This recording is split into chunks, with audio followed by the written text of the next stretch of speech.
Welcome to On the Rise. I talk about personal development, small business, and I interview entrepreneurs on the rise. My name is Nelson Stryker, and I am your host. You can follow me on Twitter, also known as X, Facebook, and Instagram at Real Nelson Stryker.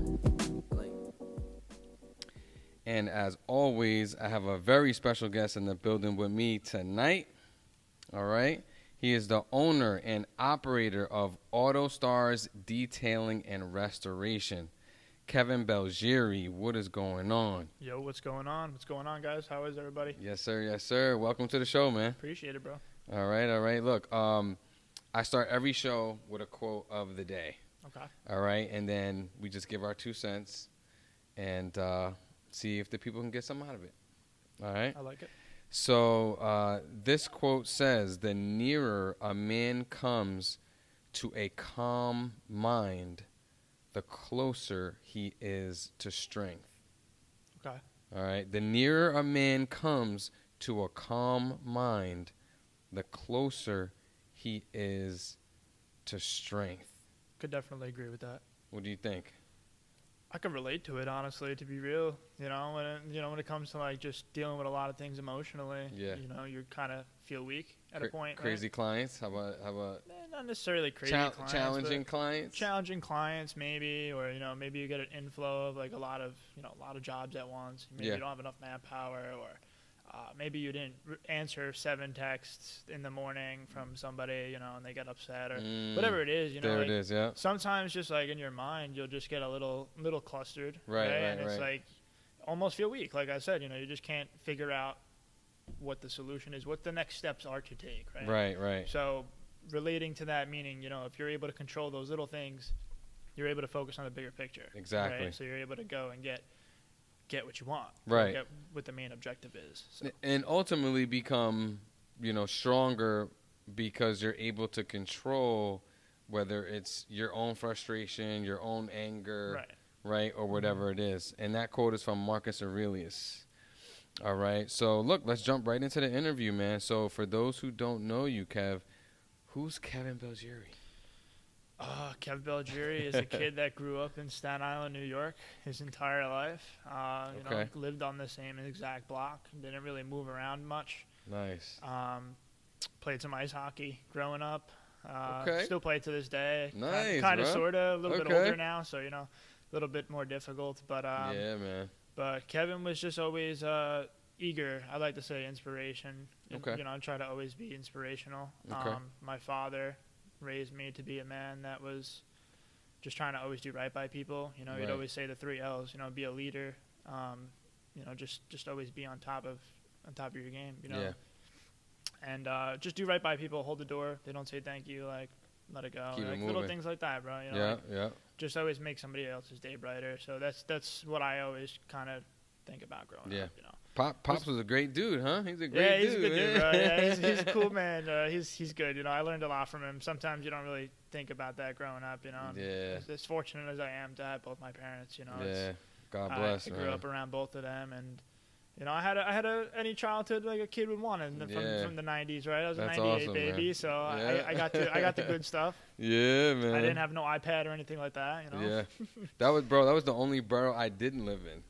I lived in Brooklyn, Manhattan, Queens, and the Bronx. You don't want to live in Staten Island, bro. Listen. I used to love it, and it was good growing up. Now it's changed, so it's a little bit different. But we'll see where it go. We'll see where I end up, right? For sure, man. But personally, who is Kevin? And just, like I said, just a kid from Staten Island. Grew up around his buddies, doing anything that anybody would do at my age. Awesome. Learning from his mistakes and becoming a man as I got older. Yeah. That's just the way. Amen to that, man. Because if you don't learn from your mistakes, we know what happens. So. We know what happens to those people, right? Right. But what gave you the motivation to start AutoStars? I went to a Catholic high school. Okay. So it seemed like, graduating high school, everybody had a very big like interesting role to fill. Okay. Well, role to fill, right? Like, yeah.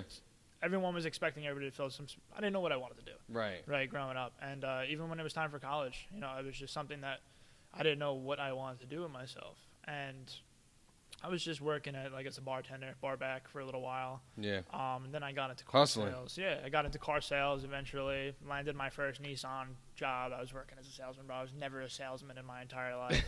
19-year-old, 18-year-old kid, no idea what I'm talking about. But I made it work, right? I figured it out. Figured out how to get my pitch down and whatnot. And the first month that I worked at a dealership, I sold 20 cars in my first month, which was I didn't know what I was doing really, but I was a young kid, so I figured out my pitch, right? My pitch was, I'm a young guy, I'm trying to sell my first car, I want to really get it to you guys, what can I, just playing like that. I did it 20 times. It worked, so, but I got into the car industry kind of that way, and on the side, I just was washing my own truck. I had a pickup truck at the time that I just cherished, it was my first car. And I was just always detailing it, trying to make it look nice. Always trying to have the blue, super blue, always have it glossy or whatnot. And I just started doing buddies' cars of mine, my mom's, my dad's, whoever's car it was, just in my parents' driveways at the time. And going back and forth with jobs. So car sales, back and forth. I ended up quitting Nissan, and then I got a lease. I was a broker for a lease office for a little while. And then I just left that game for a little while. Stayed in sales, started doing cold calling. Trying to sell business loans to people or whatnot, but all these jobs they really didn't mean much to me. But to this day, I kind of appreciated it. I definitely appreciate them because those specific jobs gave me the skill set that I use today. Especially when it comes to sales, by far, being able to talk to people, being able to sell a product to somebody, making sure that they're happy with that product is huge. Right. And being able to explain it in confidence is the biggest thing when it comes to selling a product to someone, whether it's not detailing, whether it's anything you're doing. Right. It comes down to how confident you are in backing that product and what it can do or what you can offer to that person that's going to spend money. Right. And that's how you make that sale. Is confidence. Yeah, 100%. Because if you don't sound confident, no, you sound, I don't know, it's good, but if you want it, you could take it. If not, I'll give you $50 off. Yeah, you're not gonna get that one. You gotta be confident in your product. Yeah. Was AutoStars your first business? No. Okay. So, growing up, Dom, my partner today, who's supposed to be here. Don't know why. Shout out to Dom, though. Shout out to Dom. Shout out to Dom, though. We'll talk more about Dom. We'll get into depth with him. But so growing up, where we lived on Worley Avenue, me and Dom literally lived 3 houses down from each other. Okay. So we, from 2-3 years old, have been best friends. Sick. God bless, man.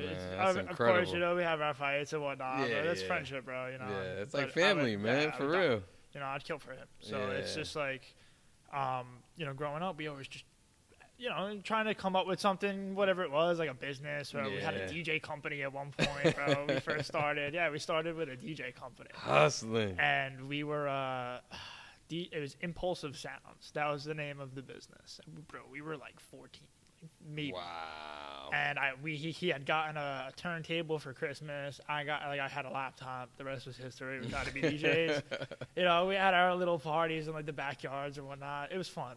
So that kind of is where it started almost. And we didn't really think of it that way, right? Yeah. So then we moved on from that, and then we started doing trying to start a clothing brand. Or, okay. Trying to start online websites and sell clothes or sell a product. Or something along those lines or what it was. And eventually I started, it was called Bevin's, which is my nickname. Yep. Some people call me Bevin. My name's Kevin, obviously. But yeah. Whatever it is. I started Bevin's Auto was the name of the company. So this was back in 2018. So this was me fresh, basically, 2 years out of high school. Didn't really want to go to college. Didn't really want to go to school at all.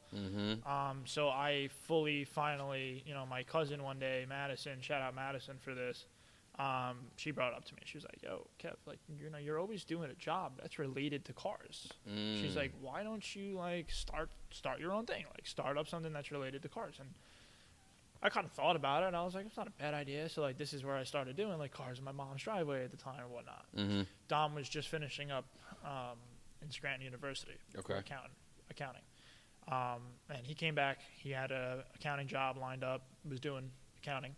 And I was just banging out cars in my driveway, just chilling, whatever it was. What am I doing, bro?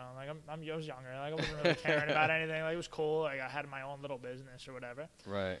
So Dom comes back, and Dom was just Kev, I love accounting, but I can't do it for these people, like this company. Like, it's just, it doesn't work out, you know? Like, it's like, I don't like being, like, bossed around or whatever it is. And, like, I feel for that, you know what I'm saying? Because, like, when like, as an owner, I am not an asshole. Put it that way. You know what I'm saying? Like, I'm not a bad person. Because you know what that feels like. Right. And I would never treat anybody customer related or worker related, team member related, never with disrespect. Unless I'm disrespected. It's a little bit of a different story. True. But, you know, so with Dom, he came back and he was like, you know, I just don't want to do it. And he was like, I'm going to help you with this. He was like, let's do something with it. I was like, all right, let's give it a shot. You know, so we started doing cars in the driveway and whatnot. My pickup truck that I had at the time, Dom came up with the best idea, and he was like, yo, let's set everything up in the back of the truck and, like, go to people's houses. Let's do it mobile. Let's just go there and do their cars. And I was like, oh, that's not a bad idea. So we hustled that way for literally like about a year, 2 years. We did that out of the back of a pickup truck. Come 2020, I sold my pickup truck. Hate that day. Damn. But it was worth it, you know, because, like, this is now where risks come into play. So it's like, I wanted to go from step 1 to step 2. You know, there's no jumping from floor all the way to the top floor. Obviously, an elevator goes up every single floor, right? That's right, yeah. So we wanted to go from 1 to 2. And to me, that was, let's sell the pickup truck. I'll gain equity in it because this is right around COVID time. So truck prices were through the roof. And I was just like, all right, let's sell the truck. We'll get a van. Simple as that. That's what I did. Nice. Sold my pickup truck. We bought a van. We outfitted the entire van, wrapped it, and started hitting the road, bro, with the van. Me and Dom. So dope, man. And Dom plays a very big part in it. Yeah. You know, definitely motivated me to get up off my ass a little bit and, you know, start to push it. And, yeah, we did that for, 2-3 years. And eventually we picked up some contracts. We gained a lot of clientele. And we just kept rolling with it. We've eventually rebranded Bevins into AutoStars. Okay. And AutoStars now is operating out of the shop and has 2 vans. Yeah. So, right now, to me, I'm on step 4. Nice. There's about 50 more steps to go, but we're on step 4. Yeah, man. You know what I mean? So. Yep. That's awesome, man. So I guess in talking about that, because, I mean, we could hit so many layers, right? And we were just talking about it. And when I was at the shop, I had to bring it up because you guys had the brand new floors, because the first time I came in, you didn't have those floors, right? No. So I specifically saw that growth right away. But I guess in terms of where you guys are at now, are you hiring right now? Is it still just you and Dom? What's your team like now? So now we consist of, I always lose track, but it's me, Dom, Nick, who's our other partner. Nick is also our other partner. We have Andre. Andre does all of our PPF and tin work. Nice. We have Mario. Mario's top of the line. You've met Mario. Yeah, bro. Mario's dope. Mario's the best, bro. Like, even if you're not coming to the shop for detail, you gotta come meet Mario. Like, you know what I'm saying? Like, Mario's just shout out to Mario. Facts. Man. Shout out Mario. Mario came. So when we opened the shop in 2022. Yeah. Mario's wife called me out of nowhere. Like, I don't even know who she was. Like, hi, my husband's looking for a job. So I was just like, Dom, like, we can't really hire someone right now, bro. Like, we just opened the place. Right, what are we gonna do? So I was like, all right, like, I'll let you know, ma'am. Like, thank you so much for your time. Like, whatever it was. Mario shows up to the shop the next day. He shows up to the He's been there ever since. Ever since. And he's literally just top of mind, bro. That's so dope. One of the most respectful, trustworthy is the biggest thing when it comes to he works hard, man. He does. But, super. Maybe about 5 of us. Okay. It's about 5 of us now. Awesome. Okay, so this one's kind of for the youth out there. Your first job, man, and a little bit about, what you could tell kids today, what they should be learning in their first job. Gotcha. So when it comes to my first job, my first ever job, legit, paycheck, ever, like, getting paid money. I worked at a pet store. So I worked at a pet store. Nice. Obviously, it has nothing to do with what I'm doing today, right? That's generally what happens, right? Yeah. And it was just, like, if you're at a job like that, you're doing something right. You're working. Yeah. Because this, especially in today's day and age, like me and you discussed this, a lot of people don't work. Right. And it's like and it's not like, I never bash people. Like, God forbid, maybe they're dealing with something. It's hard, like, whatever it is. But, like, if you are able to physically get up and go work, like you should be. You like, should, you should, you know, like you should be motivated to go out there and like. To me, it's about I like providing a service to people. I like seeing people's reactions. That's my biggest thing. Like, you know, seeing somebody happy because of something that I was able to do is cool. It definitely makes you feel some type of way. Right. But, you know, going back to, like, that first job is, you know, learning how to be respectful, I feel like. You know what I'm saying? Like, and learning how to get the tasks done. Okay. Getting tasks done at hand. You know, getting done. Right. Because when you have a job, you know, your boss, especially as a youngin', bro, like, you're getting handed most of the dumb shit. Exactly. You know what I'm saying? Like, you know. But you're listening because you're getting paid for it. And it's not about like listening as like being obedient. It's more or less listening as like following directions. You're following a direction. You're following not an itinerary, but a plan. Right. Right. Like get this done this way and this way. You're learning how to do something now too. Right. Like for me, when it came to the pet store, like now I have a hobby. Maybe you open up another hobby out of that job. Right. Yep. Like I enjoy fishing. I enjoy, you know, I want to get a giant fish tank for the shop. That's a plan. Like once we open up the other area, that's what I want to do. Yeah. You know, things like that. Nice. Let's talk about partnerships, man. Yeah, it was me and Dom at first. Me and Dom just, you know, we're grinding out the nitty gritty. Yeah. Well, let me preface this because partnerships are not easy. Right. Definitely not. Especially with friends, they say. Yeah, exactly. Right. So partnerships are not easy, and I really like to talk about this on the show a lot because, you know, sometimes we get those opportunities to, you know, do business with people that we know and that we love, or people that are just have genuinely the same interests as we do, but not everybody knows how to be a good partner. Correct. Right. So that's why I always ask this question. So you got two. How do you guys do it? So it's definitely a love-hate relationship. Yeah. You know what I'm saying? It definitely is a big, you know, whatever that saying is, I don't agree with it. Let's put it that way. Definitely not an agreeable thing. You know, if you have people next to you that you love and, you know, you're trustworthy people, like, you can go far. Exactly. You know, a team of three minds that have the same goal is very dangerous. Very, very dangerous. And a lot of people don't know that. You know, and that's the biggest thing is we have all the same aspirations. That's awesome. And me, Nick, and Dom are just we all have our own skill sets, and that's what makes the business go awesome. Around. You know, I have the sales, I have the detailing. Dom has all the accounting, sales, graphic design. Nick is a crazy tech guy when it comes to like working on computers and doing advertising and Google and all that spreadsheets, whatever. Yeah. You know what I'm saying? But you know, Nick plays a big part in the business as well, and it's just team effort. Yeah. That's really what it comes down to. And like I said, sometimes there will be times when, you know, we don't agree on the same thing. Like Don don't want to spend money here, I might want to spend it here, or whatever it is. You know, he doesn't like the price that I gave the customer.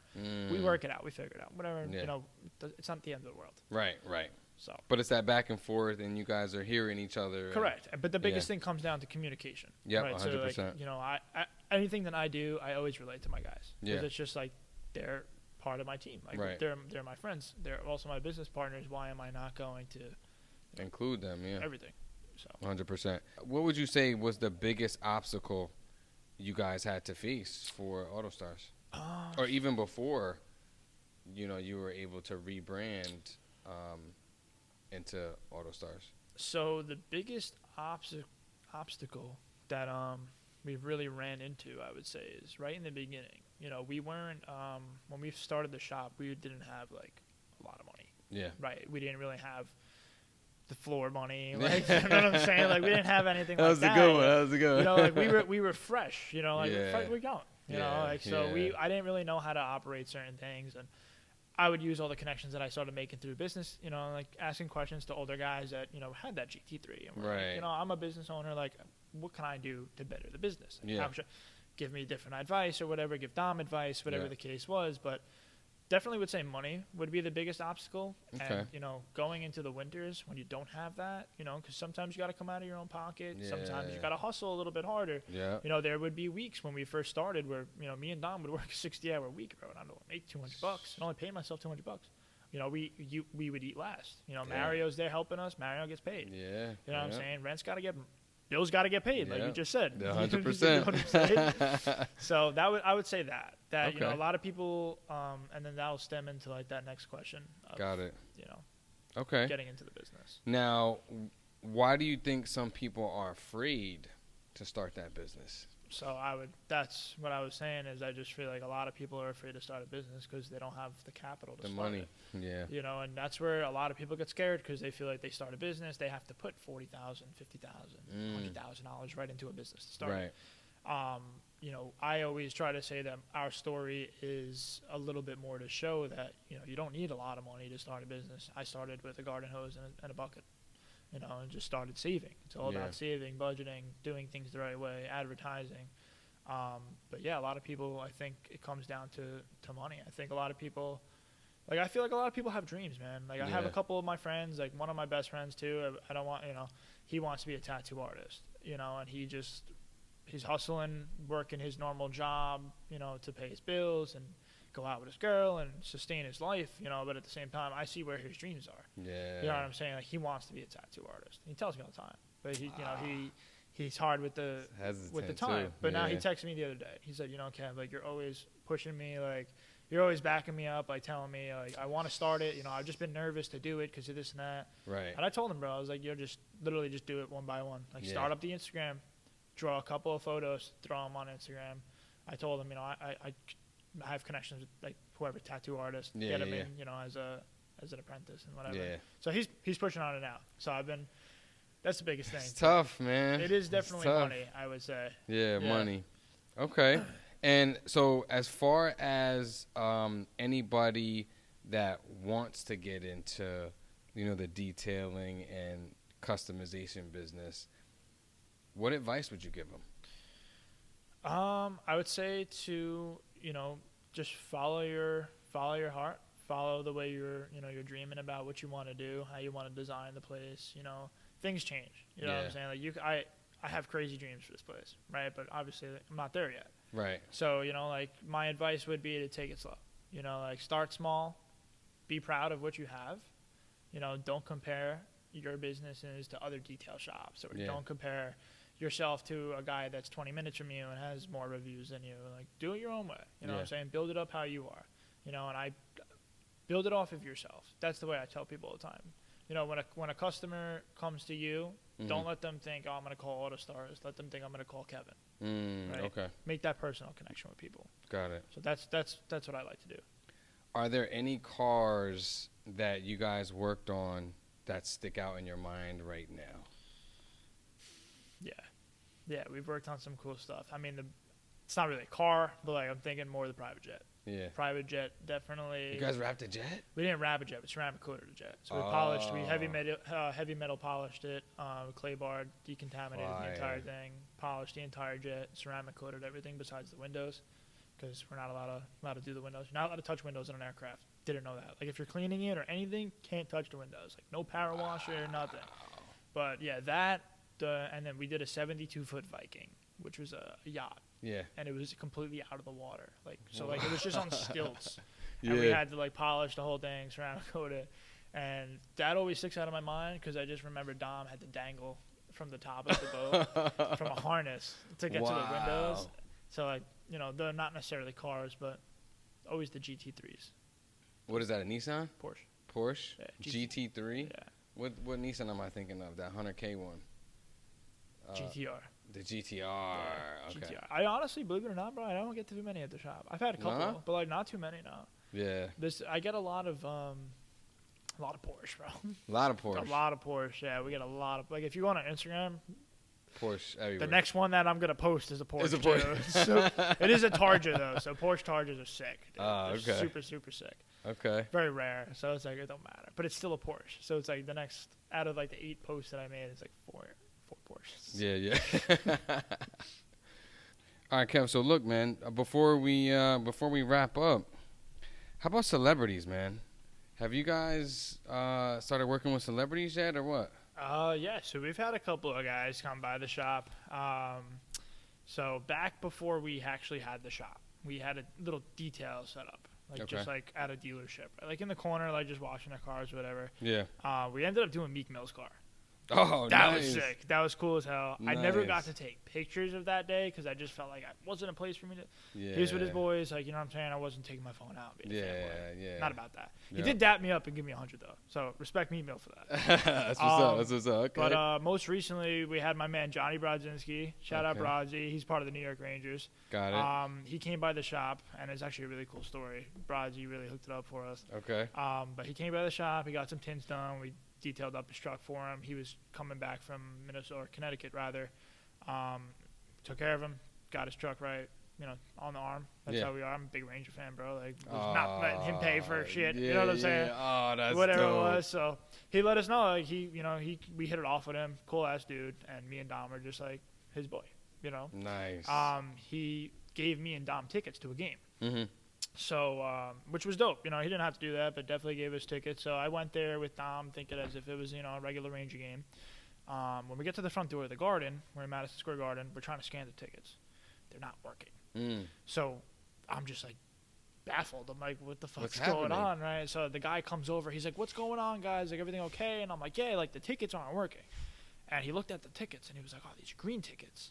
And I was like, I don't know what that means, but whatever. He was like, it's green ticket. You're part of the family section. So I was like, yo, what? You know what I'm saying? Like, I'm a big fuck. Unexpected. Big Ranger fan, bro. So I was just like, okay. Brings us up to this private suite. You know, hooked us up. We got drinks, got food or whatever. I go sit down, sitting next to the entire team's family. Just like the entire time, just stunned, bro. I just look at Dom. I literally look over to Dom and I nudge him on the shoulder and I go, I'm just letting you know right now, we could tell this story for the rest of our lives. Nobody's going to believe us. Right? So he was just like, wow. No, you're right. Like, that's crazy. Long story short, game ends. Dom's like, yeah, I want to grab coffee or whatever from the room. And I'm like, oh, I don't think they have dessert. One of the players' moms is just like, oh, yeah, they do. So we're like, all right, cool. So we go there. And when we're in the room, the entire team comes up into the room, like, while we're there. Like, me and Dom are there. And I'm, be honest with you, I did have a lot to drink. So, like, for me, like, to now experience that part at the end of the game, I was just, bro, Dom was just trying to, like, tell me, like, yo, Kev, like, make sure you're keeping it easy. Like, bro. Don't fanboy, bro. Like, you know, like, be careful. Yo. Whatever it was, long story short, bro, we're talking to the players, like, absolutely craziest part of it. Probably the craziest thing that's ever happened to me in my life. Wow. Just being straightforward. Like, I grew up, my dad is a diehard Ranger fan. Like, I grew up Ranger fan, never seen them win a cup yet. They're going too soon, but definitely a crazy experience. But yeah, man, we've done a couple of people. We did my man CJ too. Shout out CJ Whoopty. Oh, okay. The rapper. Yeah, oh, he's from Staten Island, from Shaolin. Yeah, that's right. French Montana signed him, right? I think so. Yeah, I think French signed him. I think so. Yeah, right now he's running around with El Jefe. Oh. Yeah. So shout out CJ. He came by the shop too. That's my man. That's crazy. Hell yeah. One of your goals for the next 6 to 12 months? Realistically, I guess my goal would be to, you know, just get the brand as big as I could in the Edison area. Okay. And then maybe within, like, the next 12 to 18 months, maybe try to open a second location down south somewhere. Oh, okay. What, like Burlington County, something like that? Honestly, I'm trying to go completely south, like Atlantic County? No, like oh, the country, like Florida. Yeah, like Florida, yeah. Oh, like Florida, got South you. Carolina area. Okay. Maybe Texas area, like somewhere down those lines. Like, you already got people down there, or this is like you want to go fresh? So Florida, I've been thinking Florida mainly because Nick owns a detail company in Florida. Oh, that's a lot fire. of people don't know about. Wow. And it's called Veteran Detailing. Him and his brother. His brother was in the Marines. Okay. So he is in the Marines, right? You're never really out of the Marines. Nice. Yeah. So True. he has a company called Veteran Detailing, and they do same thing, automobile detailing. That's awesome. But they do a lot of boats. So now, Okay. Nick being back here, we decided maybe we go down Florida. He can move back over there because who wouldn't want to really live in Florida compared to New York? Yeah. So, and then open up an auto stores down there. Have one in Florida, New Jersey. Figure out where the third one will go in the future. Nice, man. Nice. Yeah, I was going to ask you, like, you know, are you thinking about other locations and expanding and stuff like that? We're definitely trying to brand it, right? So we want AutoStars to be a brand, kind of like a car club almost, like a community, right? So you come to the shop, you know, we'll have the waiting area with the pool table, hang out, watch a movie, smoke a cigar on the outside while your car's getting done, you know what I'm saying? Like, have food trucks come by, have events, you know, just kind of brand it. So that's the big picture with it. That's fire, man. Any shout outs? Anybody you want to shout out? That, man. Shout out all our clientele. Shout out all our supporters, and shout out my family, friends, everybody that supports me day in and day out. Love y'all. Yes, sir. Yes, sir. All right. So thank you for watching, and to those of you on the podcast, thanks for listening to On the Rise. Let's thank our guest, Kevin Belligiere, for coming out. Appreciate it, guys. All right. Yes, sir. Shout out to all his partners as well. Make sure you subscribe, leave us a rating or a review so you don't miss any level ups from the show. We'll see you guys next time.